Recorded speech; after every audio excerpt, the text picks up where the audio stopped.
পর্যন্ত অফিসিয়ালি সরকারিভাবে 30-31 জনের মৃত্যুর খবর, কিন্তু সত্যিকারের মৃত্যুর সংখ্যা কত এই নিয়ে সরকারি দায়িত্বশীল মানুষজনও বলছেন যে এটা জানাতে সময় লাগবে। এর মধ্যে দিয়ে বেশ কিছু অনাকাঙ্ক্ষিত ঘটনা ঘটে যাচ্ছে। সরকারের পক্ষ থেকে বিশেষ করে প্রধান উপদেষ্টার পক্ষ থেকে আর্থিক সহায়তা চেয়ে তিনি অফিসিয়ালি তার ফেসবুক পোস্ট দিয়েছেন, আবার আধাঘন্টার মধ্যে সেটি তুলেও নিয়েছেন। সরকারি উপদেষ্টারা গিয়ে ক্ষোভের মুখে পড়ছেন, তারা একরকম পেছনের দরজা দিয়ে স্কুল থেকে চলে আসছেন। সচিবালয়ে ঘটেছে অনাকাঙ্ক্ষিত ঘটনা, প্রায় 30-35 জন ছাত্র আহত হয়ে হাসপাতালে ভর্তি আছেন। আমাদের সঙ্গে আজকে উপস্থিত আছেন দেশের বরেণ্য ব্যক্তিত্ব এবং প্রবীণ রাজনীতিবিদ, বিএনপি চেয়ারপারসন বেগম খালেদা জিয়ার উপদেষ্টা অ্যাডভোকেট ফজলুর রহমান, বীর মুক্তিযোদ্ধা। আমি আমাদের পূর্ণিয়ার খোঁজ এবং পূর্ণিয়ার ভিউ ফেসবুক পেজ এবং ইউটিউব চ্যানেল থেকে আপনাকে সালাম এবং শুভেচ্ছা জানাচ্ছি অ্যাডভোকেট ফজলুর রহমান। আমি প্রথমেই নিশ্চয়ই এই শোকের মাঝে আমরা পলিটিক্যাল আলোচনা চলছে, এর মধ্যে ঐক্যমত্য কমিশন বসছে, কিন্তু এই যে বিষয়গুলো আমরা দেখেছি বাংলাদেশে এর আগে পলিটিক্যাল গভর্নমেন্ট গুলো, বিএনপি, আওয়ামী লীগ, তারা প্রচুর প্রাকৃতিক দুর্যোগ সামলেছে, ঘূর্ণিঝড়, সড়ক দুর্ঘটনা, লঞ্চ দুর্ঘটনা, কোভিড। কিন্তু এবার কি ম্যানেজমেন্টটা একটু ঠিক গোছানো হচ্ছে না এরকম কিছু? এবং এই যে টুকিটাকি ঘটনা ঘটছে, মাঝকে সারা শহর একটা উত্তপ্ত পরিস্থিতি। জনাব অ্যাডভোকেট ফজলুর রহমান, আপনি কিভাবে দেখছেন এই দুর্যোগকালীন সময়টা? আপনাকে অসংখ্য ধন্যবাদ। বাংলাদেশের যারা শোকাহত মানুষ এই দুর্ভাগ্যজনক দুর্ঘটনার কারণে, তাদের প্রতি আমার সালাম রইল। আসসালামু আলাইকুম। দেখেন, আমি এই জিনিসটাকে দেখছি, এই দেশে কোনো, আমি বারবার বলি আপনাদের সঙ্গে কথা বলার সময়, এই দেশে কোনো সরকার আছে এটা বোঝা যায় না। সরকার যদি যারা আছে তাদের কোনো মন আছে, তাদের কোনো বিবেক আছে, তাদের কোনো চেতনার স্তর আছে, অথবা তাদের কোনো দায়িত্ববোধ আছে, কিছুই বুঝে যায় না। এদের রিয়াকশন, রিপারকেশন কোনো কিছুই নাই। এদেরকে আমার কাছে জড় পদার্থই মনে হয়। তাই আমার কাছে খুব ক্লিয়ারলি একটা জিনিস প্রতিভাত হয়েছে, যে এই যে শিশুরা চলে গেল পৃথিবী থেকে, আমি তাদের আত্মার মাগফিরাত কেন কামনা করব? কারণ এরা তো কোনো পাপই করে না, এত নিষ্পাপ শিশু। আল্লাহ তো তাদেরকে বেহেশতে নিবেই। তারা তো পাপ করা, পাপ পুণ্য কিছুই বুঝতে পারলো না নিষ্পাপ শিশুরা। এত বড় একটা দুর্ঘটনা, গত রাতে আমি ঘুমাতে পারিনি। আমার কাছে সবসময় দুঃস্বপ্নের মতো একটা শিশু মারা যাচ্ছে এইভাবে। তো জানলো না, শুনলো না, বুঝলো না, কোনো ধরনের সিগন্যাল পেল না, এইভাবে মারা গেল। আল্লাহ নিয়ে গেল। আবার তার মৃত্যুকে নিয়ে বা তাদের মৃত্যুকে নিয়ে আবার এই শুরু হয়েছে, লীলা খেলা শুরু হয়েছে। ইউনূস সাহেবের সরকারের ছেলে বোলানো খেলা শুরু হয়েছে। প্রথম বললো 1 জন, পরে বললো 4 জন, পরে বললো এখন বলে 22 জন, এরপরে 27 জন। কিন্তু আমি যা শুনলাম, এই স্কুলের ছেলেরাই, তারা তো মিথ্যা কথা বলার কথা না, কেউ 8-এ পড়ে, কেউ 9-এ পড়ে, ছেলেরা বলতেছে যে কমপক্ষে 140 জন থেকে 200 এখানে নিহত হয়েছে, মারা গিয়েছে। এটা লুকোচুরি করার তো কোনো ব্যাপার নাই, সুস্পষ্ট ভাবে বললেই পারে যে জিনিসটা এরকম। একটা সরকার কেন এই ধরনের লুকোচুরি করে? একটা পলাতক, পলায়নপর মনোভাবের পরিচয় দিচ্ছে এই সরকার। তারপরে এইটাকে নিয়ে আজকে সারা বাংলাদেশে যা ঘটলো এবং ঘটছে, আমি দেখলাম সচিবালয় পর্যন্ত আমাদের ছাত্ররা দখল করতে, দখল কি বলবো, ঢুকে গেল তারা শয়ে শয়ে। আর তাদেরকে যেভাবে নিষ্ঠুর ভাবে, নির্দয় ভাবে পিটানো হলো, এটা আমার কাছে কোনো সময় ভালো লাগতো না। আজকে তো করে ঘৃণা লেগেছে আমার কাছে। সন্তানদেরকে এইভাবে পিটাতে, এইরকম গরু পিটা করতে হবে কেন? পুলিশ এর কি আর কোন ধরনের কাজ নাই? এরা কি 5ই আগস্টের ঘটনা থেকে পুলিশ কেন শিক্ষা নিল? তারা যেভাবে আজকে যা করলো, এটা তো আমার কাছে খুবই দুর্ভাগ্যজনক মনে হয়েছে। দেশটাই কোন দিকে যাচ্ছে বুঝতে পারতেছে। এবং এই কর্মকাণ্ডের মাধ্যমে আমাদের সেনাবাহিনী যারা সার্বভৌমত্বের প্রতীক, তাদেরকে ধীরে ধীরে এমন ভাবে বিতর্কিত করা হচ্ছে। এরা যদি বিতর্কিত হয়ে যায়, তাহলে দেশের সার্বভৌমত্ব প্রশ্নের সম্মুখীন হবে।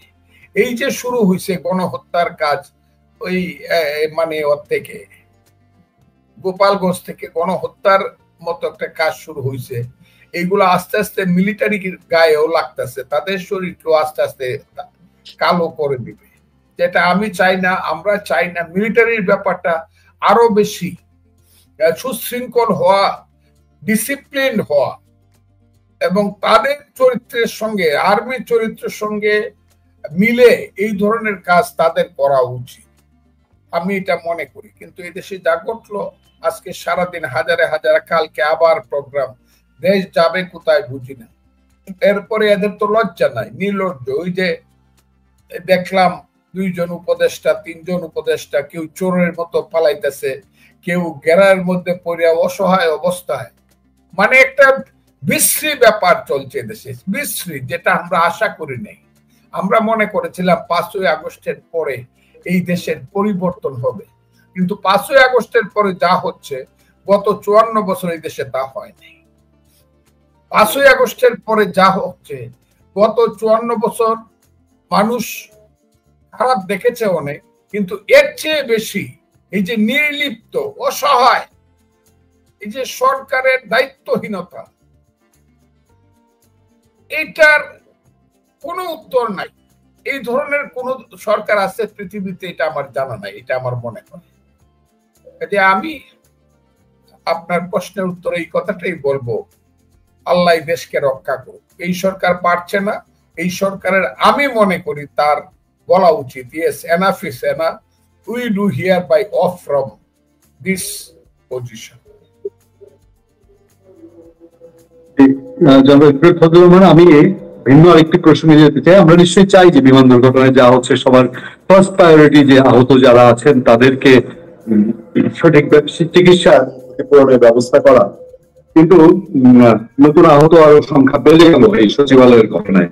আমরা এগুলো নিশ্চয়ই সুষ্ঠু সমাধান চাই, তারপর নিশ্চয়ই সরকার যথাযথ ব্যবস্থা নিবে, সেই প্রত্যাশাই থাকলো সরকার যেহেতু দেশে একটা আছে। আমি ভিন্ন একটি প্রশ্নে যেতে চাই। রাজনীতির ইস্যুতে এই চলতি সপ্তাহে সরকার কিন্তু এখনো সংস্কারের কাজ করছে, তারা সনদ জুলাই করতে চায়, ঠিক আছে, কিন্তু এই গত 1 সপ্তাহে রাজনীতির গুরুত্বপূর্ণ ইস্যু যদি বলি, সেটা হচ্ছে বিএনপি, আপনার দল, তারা 5 আগস্টের পরে বড় কোনো শোডাউন ঢাকায় করেনি অর্থাৎ যে এই সরকারকে তারা সহযোগিতা করছে, সময় দিচ্ছে। বা সরকারের আরেক সহযোগী সংগঠন যাকে বলা হয় জামাতে ইসলাম, তারা ঢাকায় শোডাউন করেছে, বড় শোডাউন। তারা বলেছে 10 লাখ 15 লাখ মানুষের সমাগম, তাদের সবাইকেই ঢাকায় এনেছে।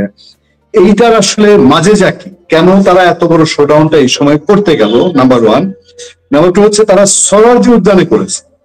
আমি এই ইস্যুতে একসঙ্গে 2টা প্রশ্ন করি। সোহরাওয়ার্দী উদ্যানকে নিয়ে কথা উঠেছে, ছাত্র ইউনিয়ন স্টেটমেন্ট দিয়েছে যে এটা স্বাধীনতার ইতিহাসকে কলঙ্কিত করা, কারণ জামাতে ইসলামী স্বাধীনতা বিরোধী সংগঠন। এবং সেই আয়োজনটা করতে গিয়ে জামাতের আমিরকে দেখা গেল তিনি একাধিকবার অসুস্থ হয়ে গেলেন, মঞ্চে লুটিয়ে পড়লেন। সব মিলিয়ে নানান জায়গায় নানান প্রশ্ন।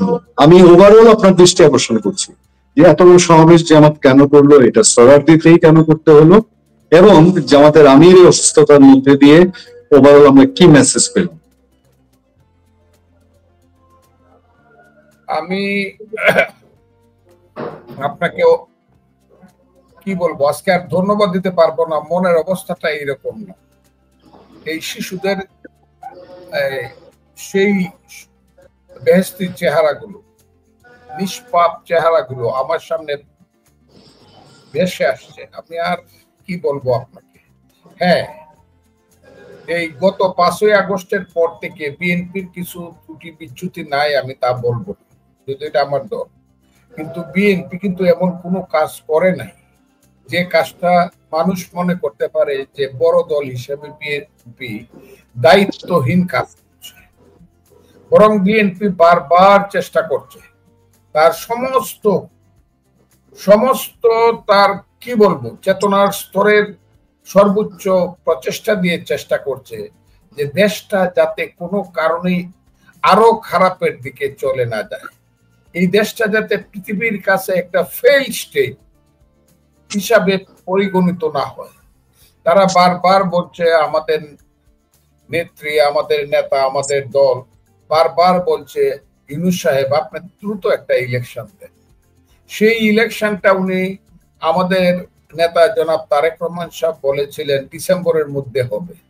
ঠিক আছে, ইউনূস সাহেব সেখানে ওনার সঙ্গে কথা বললেন, দেখা করলেন লন্ডনে, জুন মাসের 11 তারিখ ঠিক হলো ফেব্রুয়ারির প্রথম সপ্তাহে ইলেকশন হবে। এখন তারেক সাহেব আমি দেখলাম জনাব তারেক রহমান নিজেই কালকে প্রশ্নবোধক চিহ্ন দিয়ে জিজ্ঞাসা করছে ইলেকশনের ব্যাপারে ষড়যন্ত্র কেন শুরু হয়েছে এবং ইলেকশন কি হবে। উনি নিজে, আমি বলবো নিজেই প্রশ্নবোধক চিহ্নটা দিয়ে দিয়েছে, ইলেকশন হয়তো বা হবে না, চক্রান্তের মধ্যে পড়েছে।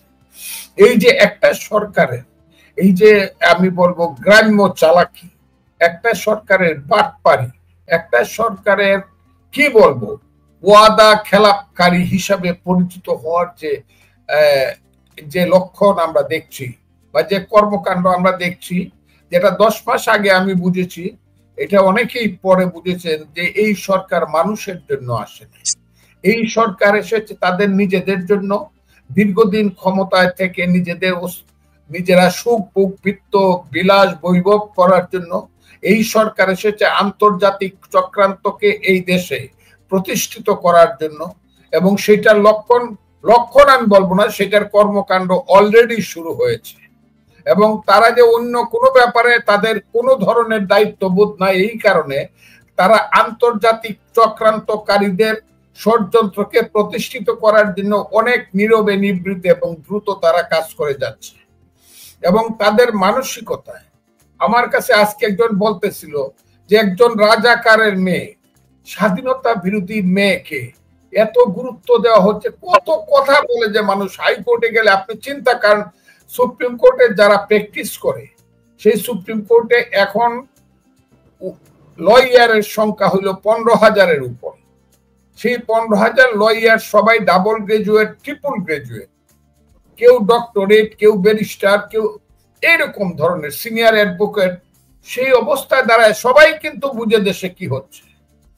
এখানে বিএনপির ব্যাপারটা সবাই মনে করে বিএনপি একটা দায়িত্বশীল ভূমিকা এখন পর্যন্ত পালন করে যাচ্ছে, কিন্তু বিএনপির দায়িত্বশীল ভূমিকাটাকে অনেকে মনে করতেছে তাদের সিদ্ধান্তহীনতা, অথবা অনেকে মনে করতেছে এটা বিএনপির একটা রাজনৈতিক দুর্বলতা। এই প্রশ্নগুলোও কিন্তু বিএনপির সামনে আছে। কিন্তু বিএনপি যদি এইভাবে আরো বেশি দিন চালাইতে চায় এবং চলতে চায় এই সরকারের সাথে, বিএনপির ব্যাপারেও কিন্তু এদেশের মানুষ প্রশ্নবোধক চিহ্ন দিয়ে দিতে পারে। আর এই যেটা বলছেন যে ওই যে জামাত হইল মানে বামনের চাঁদ ধরার মতো একটা অভিলাষ ডাকছে, বাউনের চাঁদ ধরার মতো। জামাতের যে সমাবেশটা হয়েছে, এই সমাবেশের প্রায় সমান এবং বড়। আমার কাছে অনেকে বলছে, আমি সেদিন ঢাকায় ছিলাম না, আমি সেদিন ইটনায় সমাবেশ করেছি, কৃষক সমাবেশ, আমি সেদিন ঢাকায় ছিলাম না 19 তারিখে।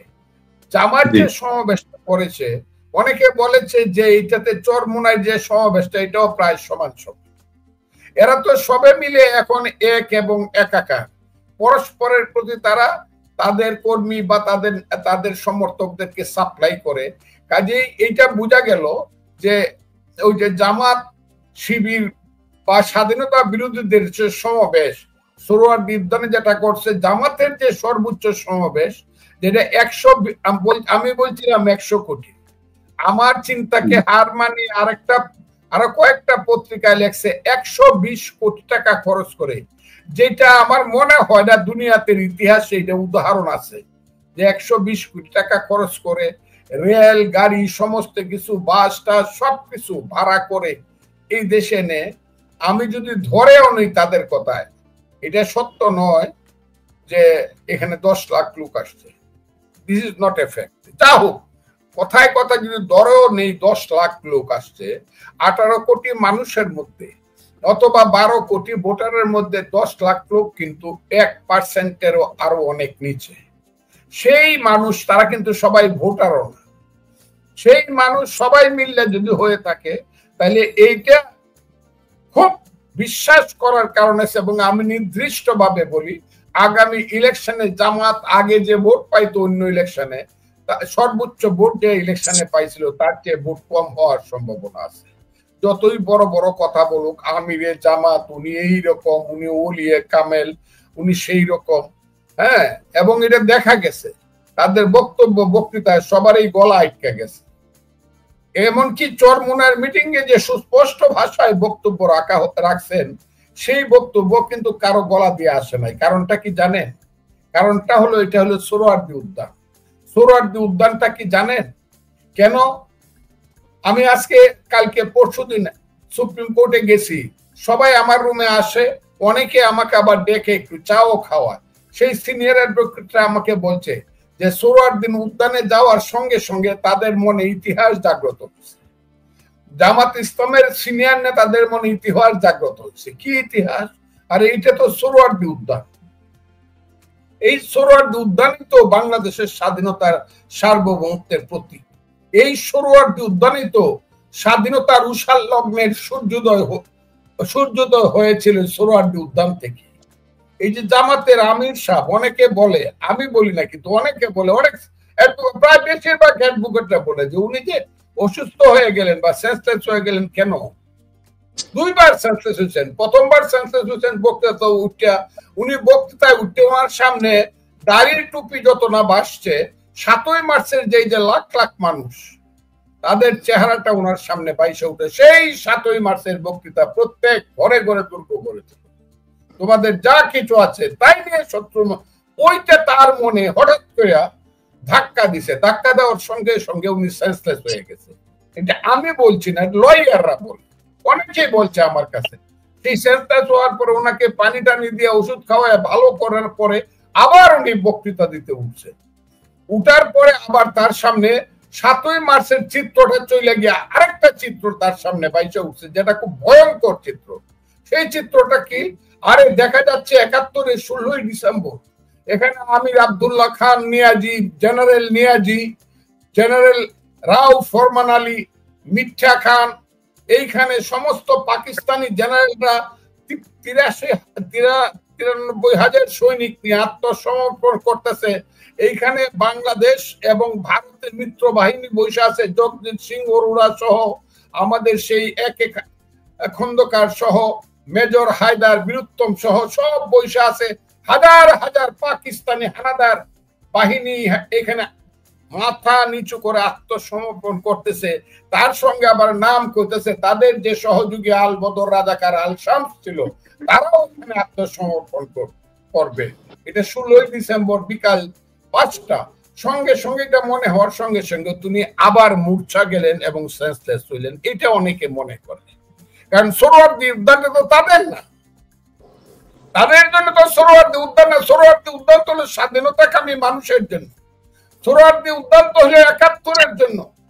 সোহরাওয়ার্দী উদ্যান তো হলো এদেশের মানুষ যারা শত্রু ছিল তাদেরকে আত্মসমর্পণ করেছিল তার জন্য। সোহরাওয়ার্দী উদ্যান তো হলো এদেশের হাজার বছরের বাঙালির সেই যে মুক্তিযুদ্ধের ইতিহাস, সেই ইতিহাসকে সংরক্ষণ করার জন্য। এটা তো আলবদর রাজাকার অথবা জামাত অথবা স্বাধীনতা বিরোধী শক্তির অধস্তন পুরুষদের মিটিং করার জন্য তো সোহরাওয়ার্দী উদ্যান নয়। এখন কি করা যাবে? এদেশের স্বাধীনতাকামী মানুষদের কপাল খারাপ, 18 কোটি মানুষের কপাল কাটা খারাপ। চক্রান্তের মাধ্যমে সুযোগে সময়ে তারা এখন সোহরাওয়ার্দী উদ্যানে গিয়ে রাজাকাররা মিটিং করে। এই কারণে তারা সেন্সলেস হয়ে যায় এবং একদিন আসবে সেই সোহরাওয়ার্দী উদ্যানে তারা আবার আত্মসমর্পণ করবে। এটা হলো আমার ধারণা। এই মিটিং তারা যে করছে, আরেকদিন দেখলাম তারা শাহবাগে গিয়া উপস্থিত হয়েছে, যেখান থেকে উচ্চারণ হয়েছিল গোলাম আজমের ফাঁসি চাই, অমুকের ফাঁসি চাই, কাদের মোল্লার ফাঁসি চাই। ওইটাও তারা দখল করে, কিন্তু কোনোটাই দখল করতে পারবে না। যাই করে এটা তাদের জন্য সাময়িক হবে। আমি তাদেরকে বলবো সাবধান, সোহরাওয়ার্দী উদ্যান এবং শাহবাগ দখল করার চেষ্টা করবেন না। এটা যতই আপনি দখল করেন, এটা কিন্তু একদিন মুক্তিযুদ্ধের পক্ষের শক্তির কাছে এটা আসবেই, আসতেই হবে। সোহরাওয়ার্দী উদ্যানে তারা যে গেছে এটা তাদের উদ্যত্ত, এবং সোহরাওয়ার্দী উদ্যানে তারা গিয়ে মুক্তিযুদ্ধকে কলঙ্কিত করতে চায়, অপমান করতে চায়। আমরা একদিন এটার জবাব দিব। আমরা মুক্তিযোদ্ধারাও গিয়ে একদিন জাগো 71 বলে আমরা কিন্তু সোহরাওয়ার্দী উদ্যানে বসবো। এটা কথাটা বলে দিলাম।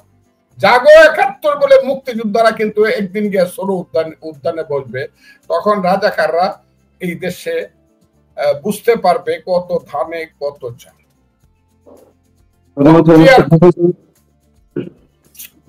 অনেক অনেক ধন্যবাদ। আমি আরেকটা প্রসঙ্গ দিয়ে আজ শেষ করতে চাই, এই প্রসঙ্গের সাথে নিশ্চয়ই বেশ কিছু জিনিস চলে আসবে। এটা হলো এনসিপি, জাতীয় নাগরিক পার্টি, এই সময় সবচেয়ে আলোচিত পার্টি, এবং গত এক সপ্তাহের রাজনীতিতে জামাত এবং এনসিপির কর্মকাণ্ডই বরঞ্চ মানে বিভিন্ন আলোচনার সমালোচনার জন্ম দিয়েছে। গোপালগঞ্জে এনসিপি গেল, তারা সেখানে বিভিন্ন বক্তব্য দেওয়ার কারণে পরিস্থিতি যেরকম হলো, তারপর তার চেয়ে আলোচিত হলো সাজোয়া জানে করে তাদেরকে ওখান থেকে উদ্ধার করতে হলো। সরকার একটু সময়ের জন্য হলো পরে সিদ্ধান্ত প্রত্যাহার করেছে, তারা মানুষের কাছে সাহায্য চেয়েছে উত্তরায় বিমান দুর্ঘটনার জন্য, তহবিল গঠনের জন্য।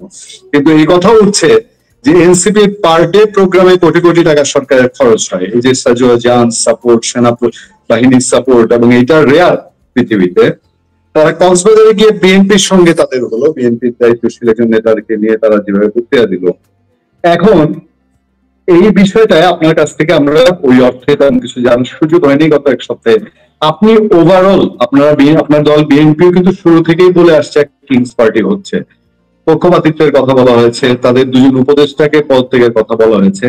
এই গত এক সপ্তাহে যা ঘটলো আপনার কাছে কি মনে হয়, দেশ কোন দিকে যাচ্ছে, কোন ধরনের পরিস্থিতি, আলামত এগুলো বা লক্ষণ এগুলো, এই দুটি ঘটনা মূলত যদি আমরা সামনে আনি।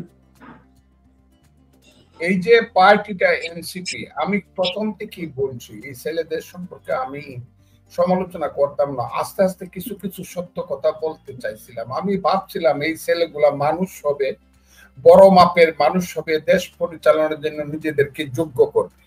কিন্তু পরবর্তী সময়ে দেখা গেল যে না, এরা এই প্রকৃতির সন্তান না, এরা হলো জামাতের ঘর থেকে সৃষ্টি হয়েছে। জামাত এদেরকে দীর্ঘদিন ট্রেনিং দিয়া এই দেশে স্বাধীনতা বিরোধী কর্মকাণ্ড পরিচালনার জন্য এবং মুক্তিযুদ্ধের পক্ষের শক্তিকে ধ্বংস করার জন্য এদেরকে সৃষ্টি করছিল। তারা আবার মুনাফিকির মাধ্যমে স্লোগান দিয়ে একটা 5ই আগস্ট ঘটাইছে। সেই 5ই আগস্টটা প্লাস মাইনাস আছে, সেই প্লাস মাইনাসের কথাটা আমি আরেকদিন আলোচনা করব। 5ই আগস্ট একটা ভালো দিক হইলো যে এখানে 15 বছর 3টা ইলেকশন যে সরকার দেয় নাই, সেই সরকার চলে গেছে, কারণ মানুষ মনে করতেছিল একটা গণতান্ত্রিক পরিবেশ আসবে। আর তারা 5ই আগস্ট করছিল, তারা যে কারণে করছে বলে এটা তো পরবর্তী সময় গত 1 বছর যাবৎ বুঝে যাচ্ছে।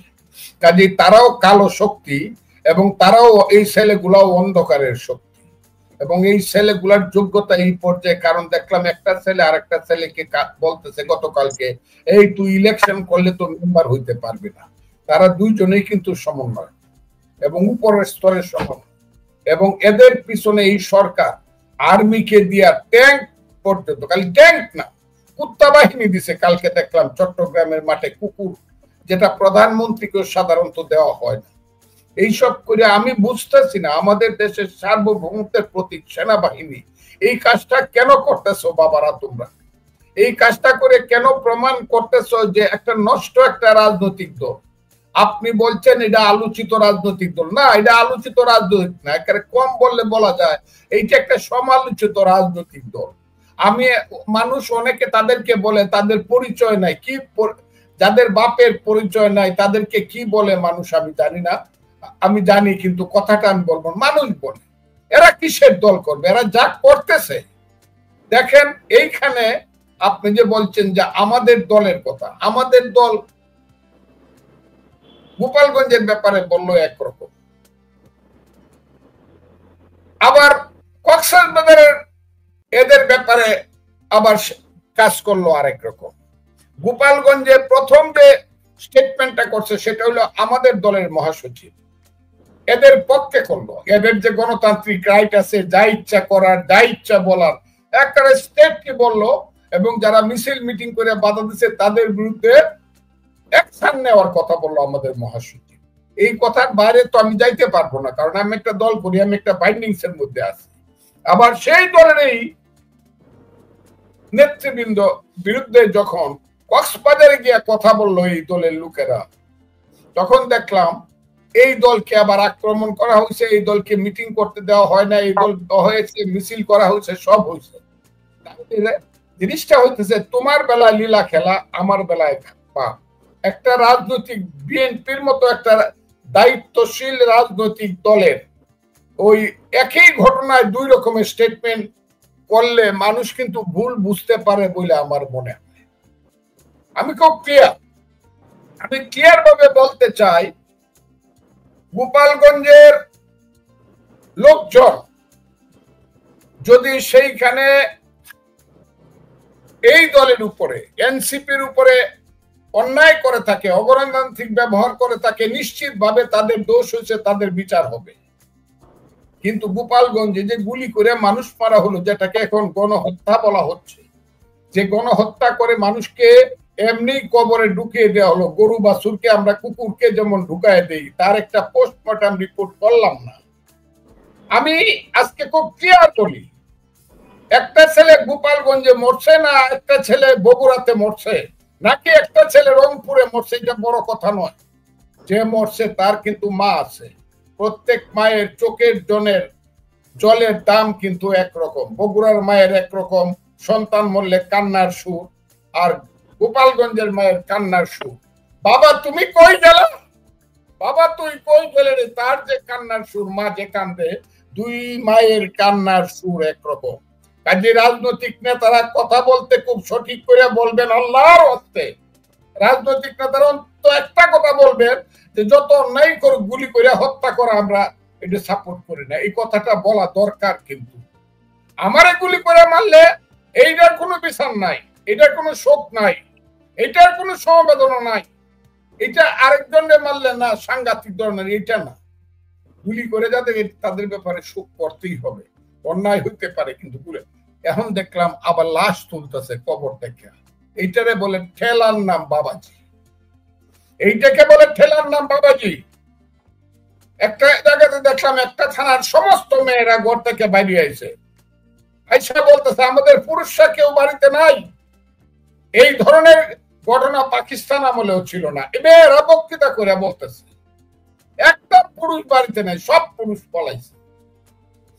এই যে এই দলটাকে প্রতিষ্ঠিত করার জন্য ইউনূস সাহেব, আমি বলবো জনাব মোহাম্মদ ইউনূস, আপনি দেশের সর্বনাশ করার জন্য আসছেন কিনা নিজে চিন্তা করবেন।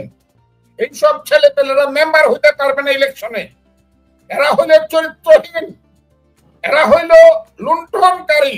1 টাকা ছিল না 1000 কোটি টাকার মালিক হইতে চায়, অলরেডি মালিক হয়ে যাচ্ছে। রিক্সা চড়তে পারতো না, এরা 4 কোটি টাকার গাড়ি চড়ে। বাড়িতে গেলে বাসে যাইতে পারতো না, এরা বিমানে যায় বা হেলিকপ্টারে যায়। বাড়িতে গেলে রিক্সা দিয়ে তাদেরকে একটা মানুষ দাঁড়াইতো না, এখন 165টা গাড়ি তাদেরকে রিসিভ করতে হয়। এইসব ছেলে পেলেদের দল করাইবেন? এইসব ছেলে পেলেদের আমার দেশের মানুষ গিয়া দেখি চট্টগ্রামের লালদী ময়দানে গিয়ে বক্তৃতা করে আসো, ওই সিলেটের মাদ্রাসা ময়দানে, কুমিল্লার টাউন হল ময়দানে যাও, ময়মনসিংহ সার্কিট হাউস ময়দানে যাও, কিশোরগঞ্জের স্টেডিয়ামে যাও, বাপের মতো একা একা যাও। ও মা, গাড়ি লইয়া, ঘোড়া লইয়া, তারপরে ট্যাঙ্ক লইয়া, তারপরে বিমান বাহিনী, নৌবাহিনী লইয়া। আহা রে, একটা দেশ তাদের পিছনে কোটি কোটি টাকা খরচ করিয়া এই দেশটাকে জাহান্নামে পাঠাচ্ছেন সরকার। এটা বন্ধ করেন, তা না হলে কিন্তু পরিণতি ভালো হবে না বলে আমি মনে করি। জি, অনেক অনেক ধন্যবাদ, অনেক অনেক ধন্যবাদ আপনাকে, এবং অনেকগুলো ইস্যুতে এটার একমাত্র সমাধান, এখনো সময় আছে ইউনূস সাহেব, দ্রুত ইলেকশন দেন, ফেব্রুয়ারি না ডিসেম্বরের মধ্যে দেন, 3 মাসের মধ্যে, নাইলে যান। আমি আজকে বললাম ইউনূস সাহেবরা যান, আপনাদের দরকার নাই। তত্ত্বাবধায়ক সরকারের আইন হয়েছে, এটা আসুক, 120 দিনের মধ্যে ইলেকশন হবে, এটা হলো কথা। আর যারা চক্রান্তকারী, ইলেকশন করলে যারা জামানত, একজনের জামানত থাকবে না বাংলাদেশে, এরা বলবে ভোট গণনা দিবা, আমার 3% হলে 3 দিন আমাকে পাওয়ার দেখাইতে দিবা, আমাকে 7% হলে 7 দিন আমাকে বেড়াগিরি করতে দিবা। ওইসব চরিত্রহীন পলিটিশিয়ান, পলিটিক্যাল পার্টিস, এইসব দুর্বৃত্ত ধরনের কথা, এইগুলাতেই দেশ, ওই স্থানীয় সরকার আগে দাও, ওই কি পিআর দাও, ওইগুলা কইয়া এই দেশটাকে আর জাহান্নামের দিকে যাতে না নিতে পারে, সেই কারণে ইউনূস সরকার চলে যাক। নতুন সরকার এসে ইলেকশন দেখ জাতীয় সংসদ, এটা হলো আমার কথা, এটাই আমার শেষ কথা। আর এই সন্তানদের জন্য আমি মনে করি আর যাতে এই দেশে এই ধরনের ঘটনা না ঘটে, আল্লাহ ওদেরকে তুমি তো ব্যস্তবাসী করবা, এরা তো নিষ্পাপ। আর এদের মা বাবা যারা আছে তাদের চোখের জলের ভাষা আমার বুঝার ক্ষমতা নাই, তাদের চোখের জলের উত্তর দেওয়ার ক্ষমতা আমার নাই, সান্ত্বনা দেওয়ার ক্ষমতা। কারণ পিতার কাঁধে সন্তানের লাশের কোনো সান্ত্বনা এই পৃথিবীতে কেউ দিতে পারবে না। মায়ের সামনে সন্তানের লাশের সান্ত্বনা এই পৃথিবীতে কেউ দিতে পারবে না, আমিও পারবো না। আমি শুধু দোয়া করবো আপনার আল্লাহ আপনাদেরকে রহমত করুন। অনেক অনেক ধন্যবাদ, অনেক ধন্যবাদ আমাদের দর্শকদের পক্ষ থেকে।